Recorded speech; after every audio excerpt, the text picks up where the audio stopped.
Ja, hallo Freunde und herzlich willkommen zu einem neuen Video auf unserem Kanal.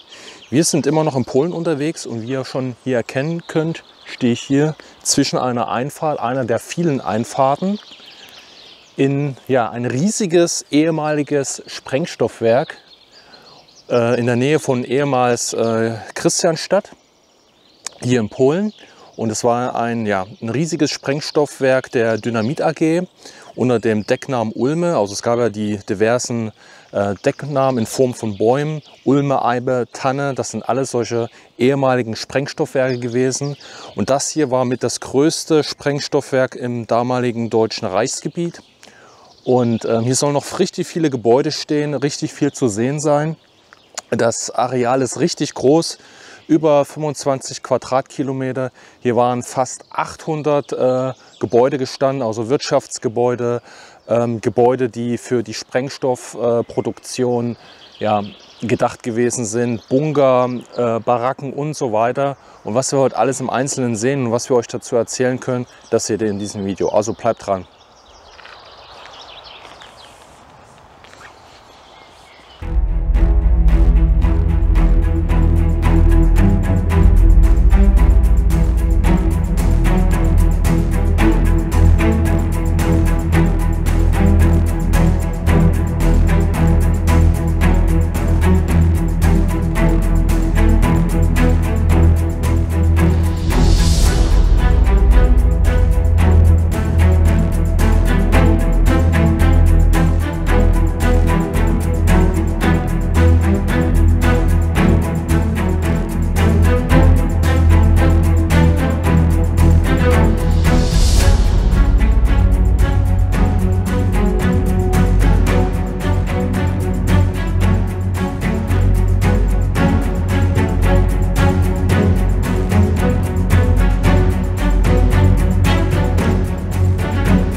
Ja, wie ihr jetzt schon erkennen könnt, bewegen wir uns hier auf ehemaligen Werksstraßen, die hier durch die Anlage führte.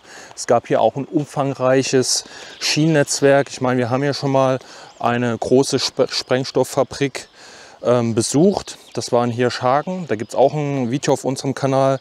Wer da noch mal vorbeischauen will, kann da gerne vorbeischauen. Ist auf jeden Fall empfehlenswert. Auch das hatte schon sehr, sehr große Dimensionen. Das war, glaube ich, auch die zweit- oder drittgrößte Sprengstofffabrik im Deutschen Reich. Und jetzt sind wir hier wirklich auf der ehemals größten.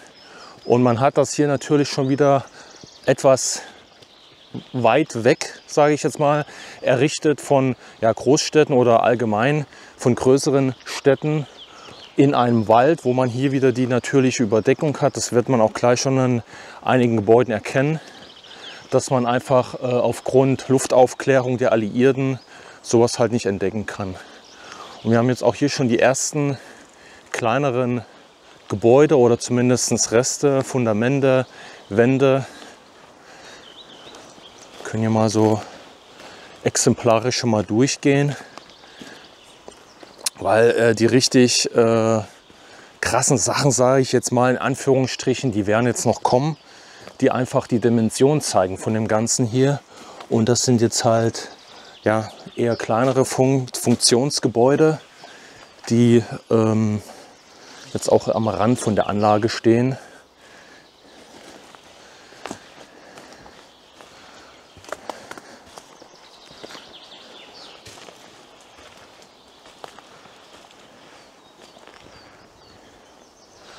Aber wie gesagt, das, wo man am meisten jetzt zeigen kann oder was jetzt vom größten Interesse für uns ist, wie gesagt, wir reden hier von 25 Quadratkilometer an Fläche und an die 800 Gebäude. Da müssen wir jetzt wirklich schauen, dass wir euch auch die Sachen zeigen, die wirklich auch das Aushängeschild von dieser Anlage sind, damit man auch eine Vorstellung davon hat, was jetzt hier passiert ist. Ja Leute, weil wie gesagt, es gibt halt eine Menge verschiedenster Gebäude, die hier standen, die auch funktionstechnisch ja, alle ihren eigenen Background hatten. Also es gab in der Munitionsfabrik bzw. Sprengstofffabrik werden ja einzelne Prozesse durchlaufen. Es mussten ja erstmal die chemischen Grundstoffe verarbeitet werden. Das war Salpeter, das war Salzsäure zum Beispiel. Aus diesen ja, Säureanlagen hat man ja letztendlich erstmal Nitroglycerin, TNT und andere Sprengstoffarten erstmal produzieren können. Dann gab es halt Trockenhäuser, wo ja, dieses Gemisch im Prinzip erstmal getrocknet wurde. Dann gab es halt die reine Munitionsfabrik, also Füllanlagen, wo entweder halbautomatisch oder manuell die Munition halt gefüllt wurde. Es gab auch hier immer wieder so ja, Geheimnistuerei, sage ich mal, weil man dürfte auch nicht vergessen, das war alles wieder Top Secret hier, geheime Reichssache.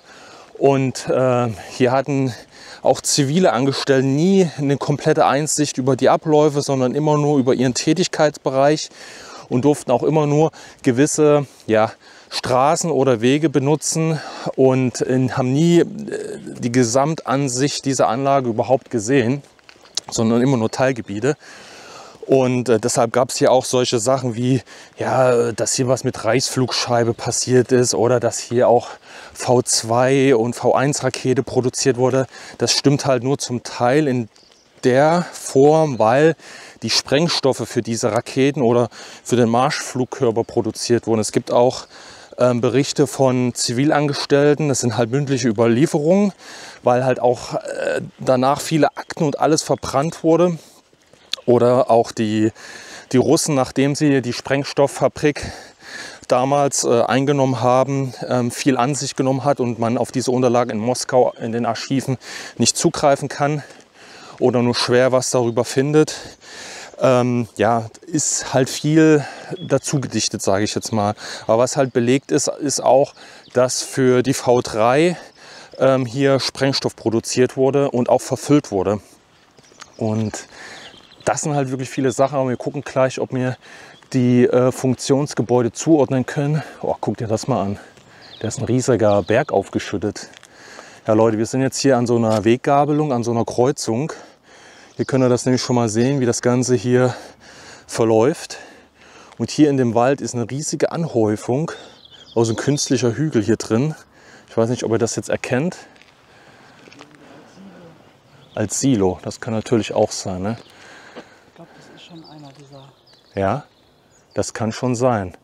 Weil das sind mit die spektakulärsten Anlagen hier. Es gibt hier riesige Silos, wo ich jetzt dazu komme, was man halt hinzugedichtet hat mit diesen Reichsflugscheiben, weil das von oben so aussieht, als ob das Landeplattformen in den Wäldern sind. Also gibt es ganz harten Tobak, wenn ihr mal im Internet ein bisschen sucht. Also man dichtet da halt wieder viele rein oder viele Leute wollen halt gerne ein bisschen mehr reindichten, wie es gewesen ist. Ich meine, es unterlag eh schon höchster Geheimhaltung und man hat hier viel mit experimentellen Sprengstoffarten ja, also experimentiert, und es gibt auch wieder so Side-Stories oder Annahmen, dass hier auch im Zuge der Atombombe geforscht wurde, beziehungsweise Sprengstoffarten ja, daran geforscht wurde. Und dadurch, dass es halt sehr wenig Unterlagen überhaupt gibt, wie gesagt, es wurde sehr viel verbrannt. Also im Nachgang, als die Front immer näher rückte, hat man sich hier bemüht. Es wurde noch aus Dresden noch eine Garnison an Polizeistreitkräften geschickt. Das waren so Sondereinheiten, die auch mit Volkssturm hier sich teilweise auch noch mit den Russen Gefechte geliefert haben. Also man hat praktisch die Zeit noch überbrücken wollen, um hier so viel wie möglich zu vernichten. Es wurden auch Anlagen gesprengt noch von den Deutschen und so weiter und so fort. Also hier ist eine Menge passiert. Und wie gesagt, es gibt kaum wissenschaftliche Dissertationen oder Literatur dazu, die das vollumfänglich behandeln kann, weil einfach die Unterlagen fehlen und es halt noch vieles im Dunkeln liegt und man das immer noch versucht, wissenschaftlich und geschichtlich auch aufzuarbeiten, was hier im Einzelnen alles so passiert ist. Ne? Auch wirklich teilweise die Anwohner hier in der Umgebung sind im Dunkeln gehalten worden. Das war höchst streng geheim, Sperrgebiet. Das ist wirklich Wahnsinn. Aber wie gesagt, hier wurde Munition, Sprengstoff fürs Reich produziert und da durfte im Prinzip ja auch nichts schief gehen. Und jetzt könnt ihr das auch schon mal erkennen, das ist gewaltig hier. Seht mal, wo Melanie hier hochgeht. Vollkommen unnatürlich hier im Wald. Und auch daneben sehe ich schon ein Silo. Das ist wirklich krass.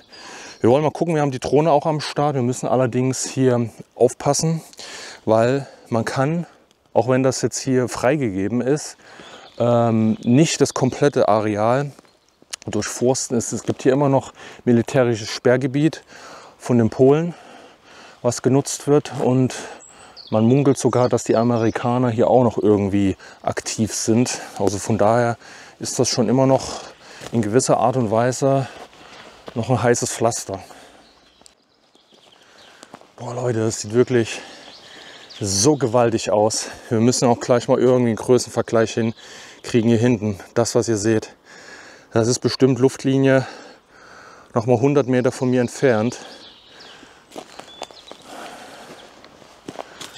Und hier gehen wir jetzt zu einem dieser Silos hoch, wo ja, diese Chemikalien im Prinzip gelagert wurden. Aber das, was ich jetzt nicht sagen kann, ist im Einzelnen,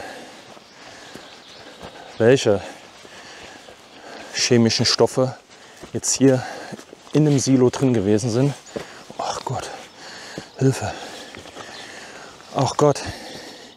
Oh, da wird mir aber gleich schwindelig hier. Uiuiuiui. Guck dir das mal an. Was meinst du? Also 10 Meter mindestens. Das ist doch hier so 10 Meter Sprungbretthöhe Freibad. Ja, und wir werden versuchen, das gleich mal noch aus der Luft zu dokumentieren. Deshalb diese Annahme mit diesen Landeplattformen für Reichsflugscheiben. Das ist natürlich Tünnef. Das ist Quatsch, aber an sich schon spektakulär auch. Diese Verarbeitung, dieser Beton, diese ganzen Elemente, das habe ich in der Form noch nie gesehen. Das ist so, wir werden jetzt mal euch einen kleinen Einblick geben, wie das jetzt größentechnisch immer im Verhältnis aussieht.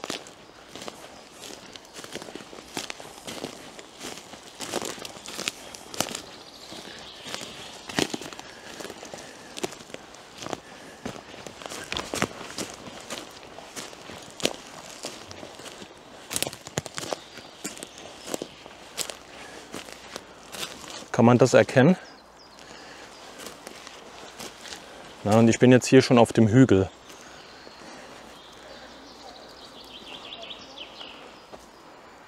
Wahnsinn.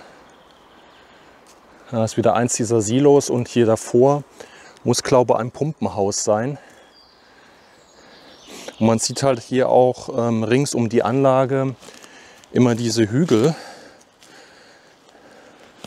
Das hat auch einfach was damit zu tun, wenn irgendwo etwas explodiert ist. Das ist so ein bisschen dezentral oder es ist dezentral angelegt. Das heißt, die Objekte sind immer für sich, sind mit Hügeln oder mit Mauern, mit Betonmauern umgeben, dass wenn eine Explosion ist, sich die halt nicht so druckwellenartig halt ausbreiten kann und dann im Prinzip hier in dem Bereich dann schon geblockt ist. Aber das ist gigantisch, ne?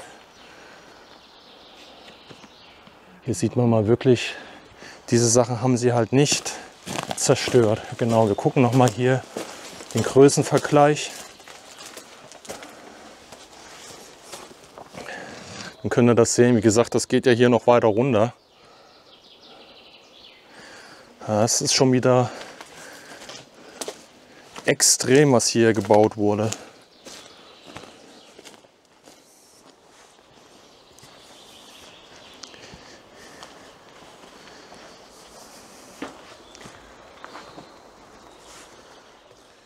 So, wir sind jetzt einmal hier in dieses Pumpenhäuschen rein. Und dann seht ihr noch Melanie. Ich muss mich jetzt ein bisschen hier an der Seite herhangeln, weil hier in der Mitte ist noch der Graben, der immer noch ein bisschen Wasser führt. Ein bisschen ist gut. Das ist das Regenwasser, was sich hier gesammelt hat. So, und jetzt könnt ihr mal sehen, dann ist das hier nämlich an das Silo im Prinzip angeschlossen gewesen. Und jetzt befinden wir uns in dem Silo.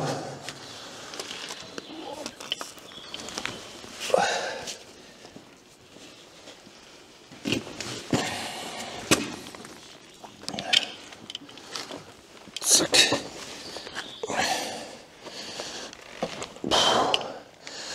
So.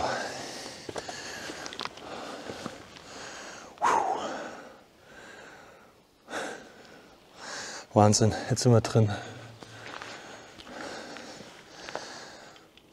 Hier war der Zulauf oder Ablauf, je nachdem. Hier ist auch noch so eine Ablaufrinne an der Seite.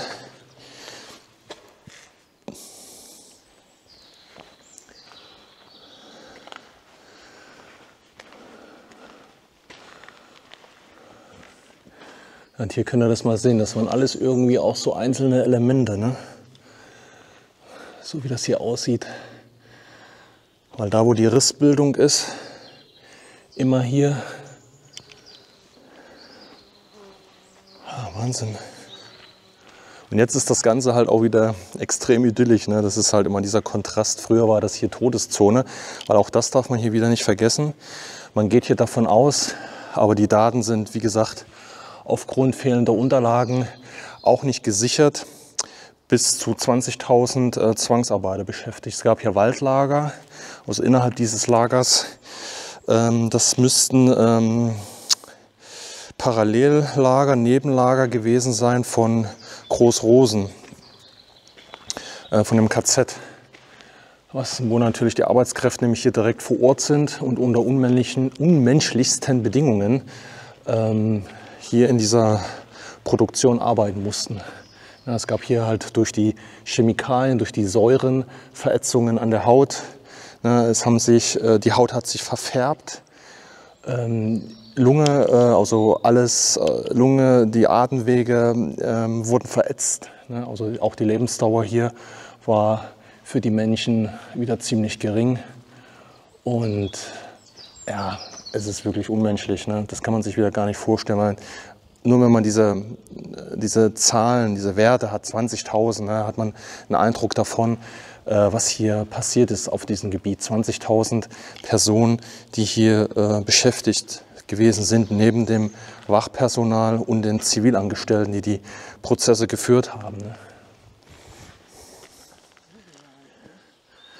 Ja, da hast du recht. Melanie sagte gerade, sieht so surreal aus, weil diese Hügellandschaft hier im Wald zeigt ja hier, was für Umgrabearbeiten getätigt wurden, um die einzelnen Bereiche zu sichern. Da hinten ist nämlich schon das nächste Silo. Hier sieht man den Rand. Und ich glaube, vor uns ist auch schon wieder ein Silo. Also ich glaube, 6 von diesen großen Silos sind hier noch vorhanden, die einfach die Dimension zeigen von dem Ganzen. Und das ist, wie gesagt, der eine Bereich.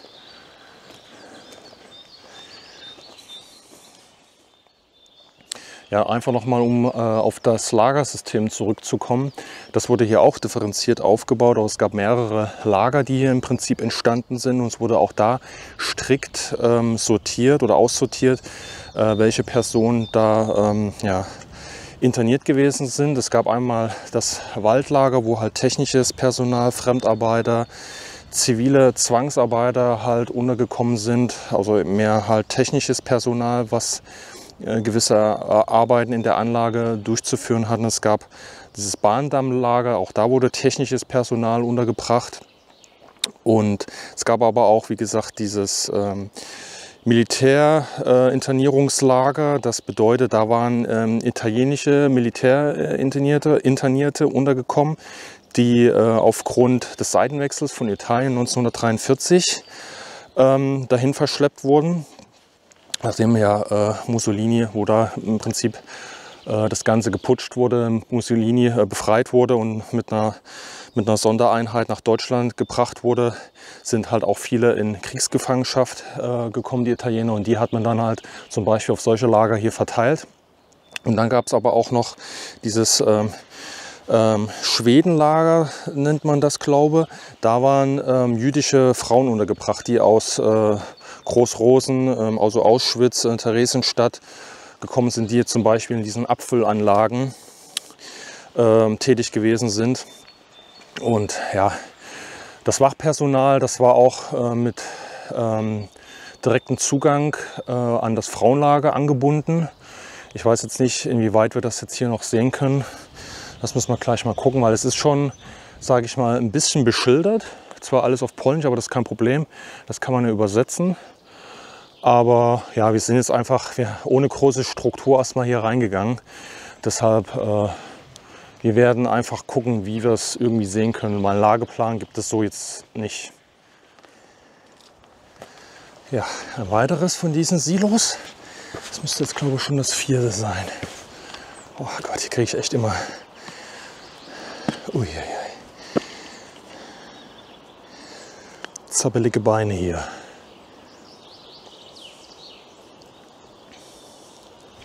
Ja, jetzt haben wir 1. Da hinten sehe ich schon das 2. Da, wo wir gekommen sind, das 3. Da das 4. Und 6 soll uns an der Zahl sein. Hier unten ist, glaube ich, auch noch was, aber das ist, glaube ich, was anderes.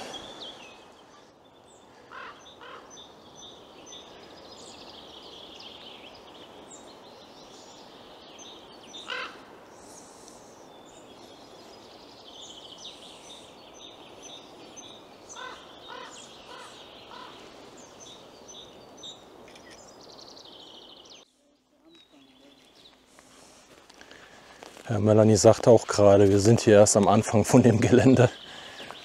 Wie gesagt, 25 Quadratkilometer. Jetzt gehen wir auch gerade hier wieder einen Hügel zu so einem Silo hoch. Über 800 oder um die 800 Gebäude.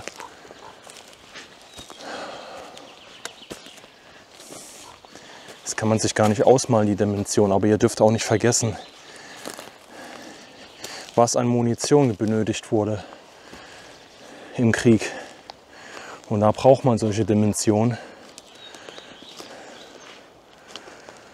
Über mehrere Jahre Krieg zu führen, funktioniert halt nur, indem man viel Munition hat.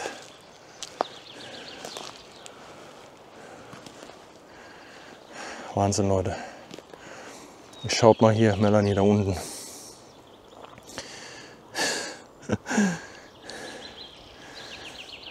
So hoch sind wir hier schon wieder.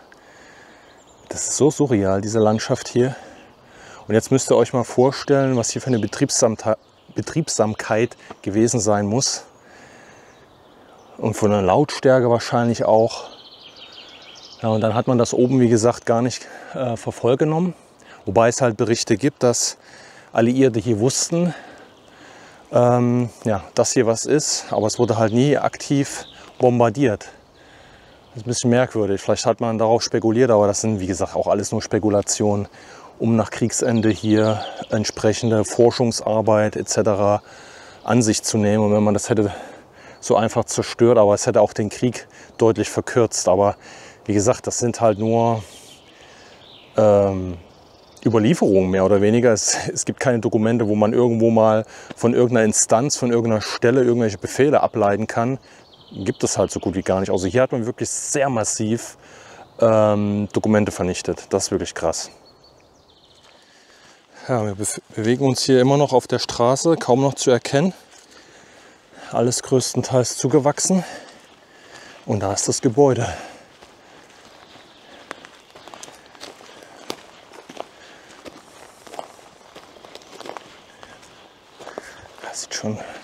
Das sieht schon irgendwie so surreal aus.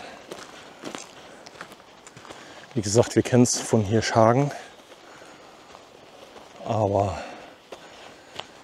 es ist schon Wahnsinn. Und hier oben kann man das einmal erkennen. Das ist halt wieder diese Flachdächer und die hat man oben mit Absicht halt bepflanzt. Das sieht man zum Teil noch. Dann gucken wir mal hier, was wir mit der Drohne machen können. damit das einfach von oben verschleiert wird, dass sich hier ein Gebäude befindet. So, das Gebäude letztendlich ist auch schon ein Funktionsgebäude. Also es hat hier den Beinamen Hotel bekommen, weil es ja irgendwie auch so aussieht mit diesen Balkons und so weiter. Aber die Balkons hatten eine ganz einfache Funktion, so dass die Angestellten, das ist hier Zellulose-Nitration gewesen, dass die Angestellten bei einer möglichen Explosion sich hätten auf die Balkons retten können.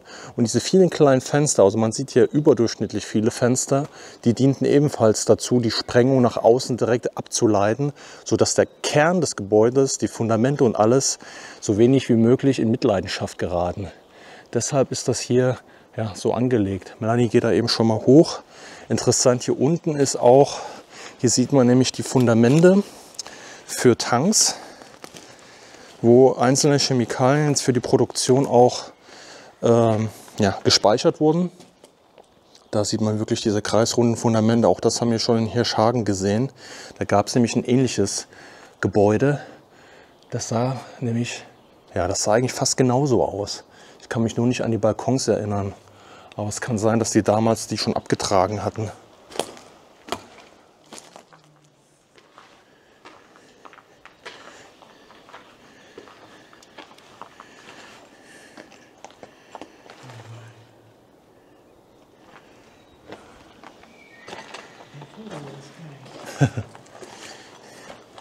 Ja, es ist sehr idyllisch hier. Wie sich der Ort ändern kann. Das ist Wahnsinn. Ja, also müssten hier im Prinzip die Arbeitsprozesse stattgefunden haben.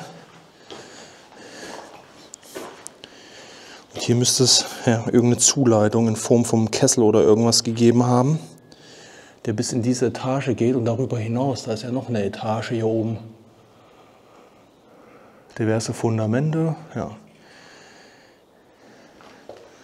Aber dazu wird es mit Sicherheit kein Fotomaterial geben, wenn es ja eh schon schwach ist, auch mit den Dokumenten. Das kann man sich alles gar nicht richtig vorstellen.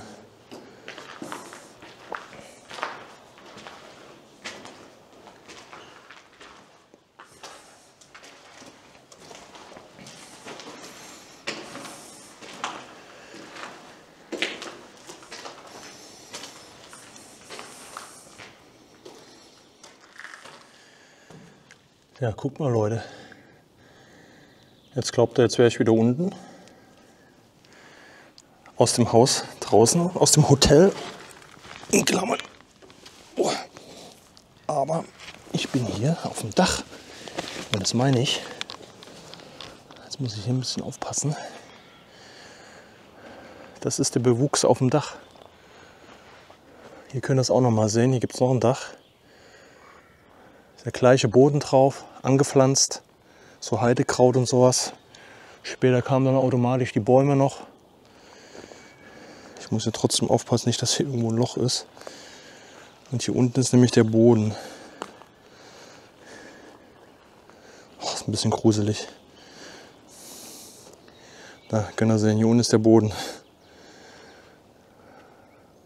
Das ist die natürliche Abdeckung und das wird man halt aus dem Flugzeug sehr, sehr schlecht, wenn überhaupt, erkennen.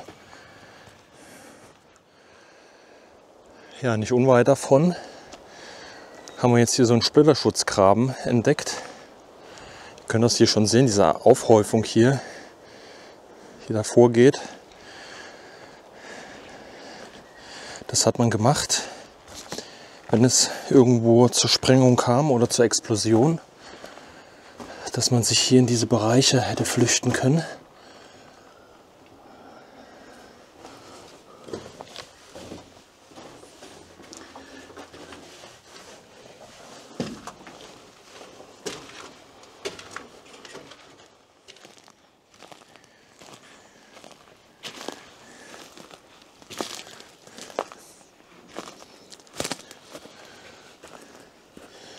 Das sieht mir aus wie irgendwelche Wasserzuläufe. Kleine Kanäle und so weiter, die man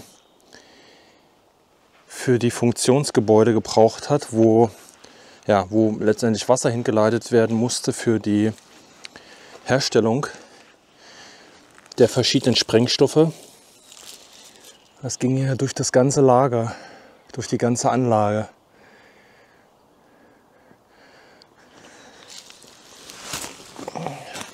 Einzelne Pumpenhäuser und so weiter. Es gab auch, wie gesagt, ja, Kraftwerkssysteme, also per Dampf und so weiter, die das hier mit Energie versorgt haben.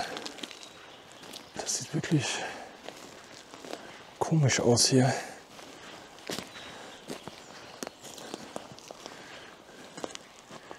Die Reste von der Anlage. Oh, das sind alles irgendwelche Kanäle mit irgendwelchen Zulaufbecken, wo man hier wahrscheinlich ganz penibel über Sperren regeln konnte, den Wasserzulauf in die einzelnen Funktionseinrichtungen. Und auch da diese komischen Fundamente da. Das sieht wirklich komisch aus. Aber mega interessant.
Nee, bombardiert haben sie hier nichts gesprengt. Das sieht aber so ähnlich, glaube ich, aus wie dieses Hotel, was wir vorhin gesehen haben.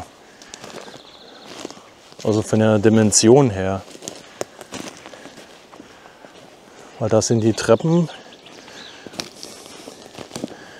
die da an der Seite hochgingen. Und hier oben ist dieses Flachdach. Ich glaube, sowas Ähnliches muss das hier auch gewesen sein.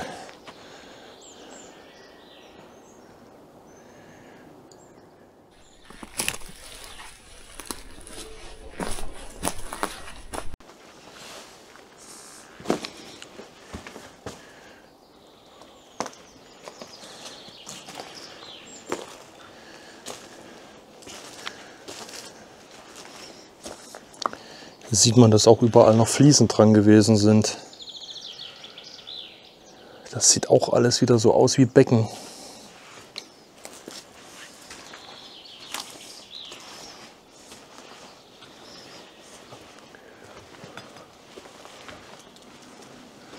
Ja, hier sind überall die Sprengladungen angebracht worden.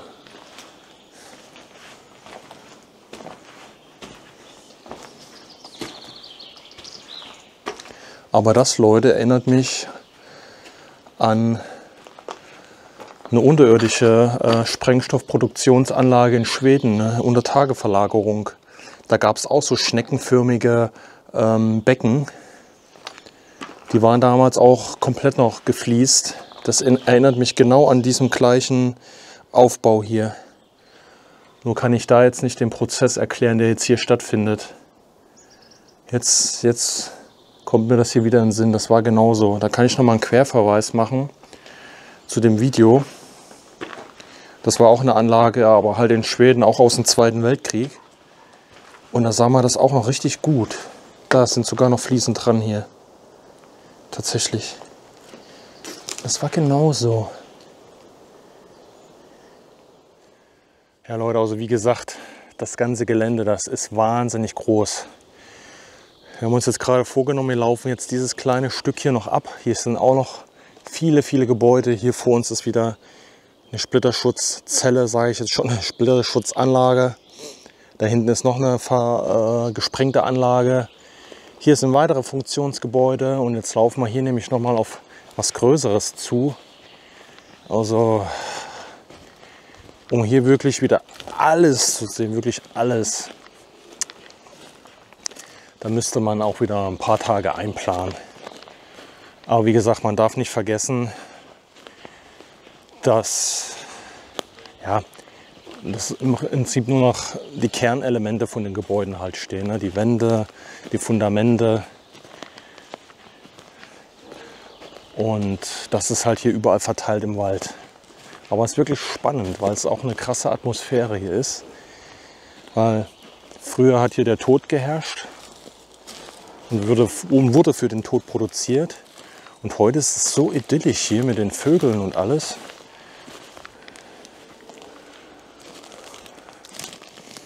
Das ist wirklich Wahnsinn.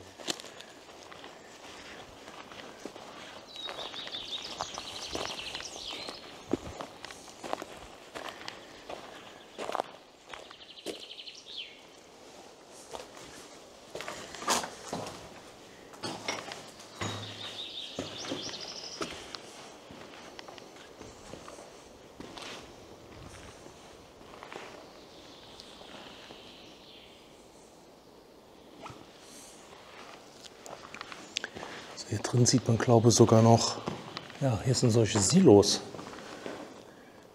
Da hier unten, hier der Auslass.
Was auch absolut interessant ist, dass diese Silos hier innen komplett gefliest sind. Das ist so krass. Und man weiß jetzt nicht hier, also ich weiß es jetzt gerade zumindest ad hoc nicht, für welche Chemikalien das jetzt hier alles oder welche hier bevorratet wurden und dann in diese Silos kamen.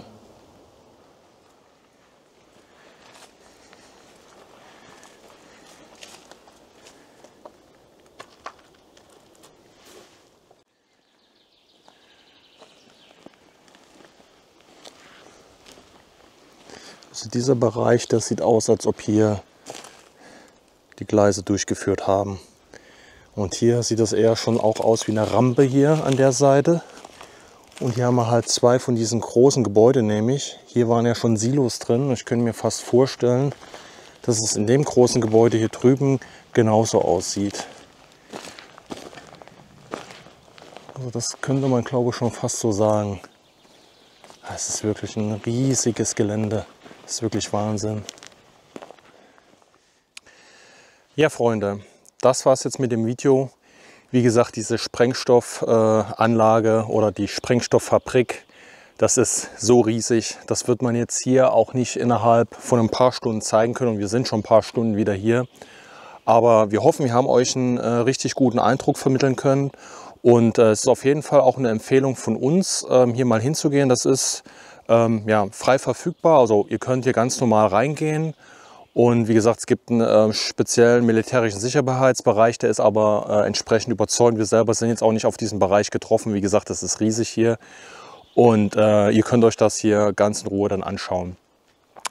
Ja, wir werden uns jetzt erstmal auf den Heimweg machen. Und wenn ihr auch hier gewesen seid oder hier hinfahren wollt, dann schreibt uns gerne was in die Kommentare. Vergesst nicht, ein Like hier dem Video zu geben. Und falls ihr das noch nicht gemacht habt, gerne auch ein Abo dalassen. Das ist vollkommen kostenlos. Dann könnt ihr auch noch die Glocke aktivieren und da werdet ihr halt immer auf den aktuellen Stand gebracht, wenn bei uns was auf dem Kanal los ist. Ja, dann wünschen wir euch alles Gute und wir sehen uns im nächsten Video. Also macht's gut. Ciao.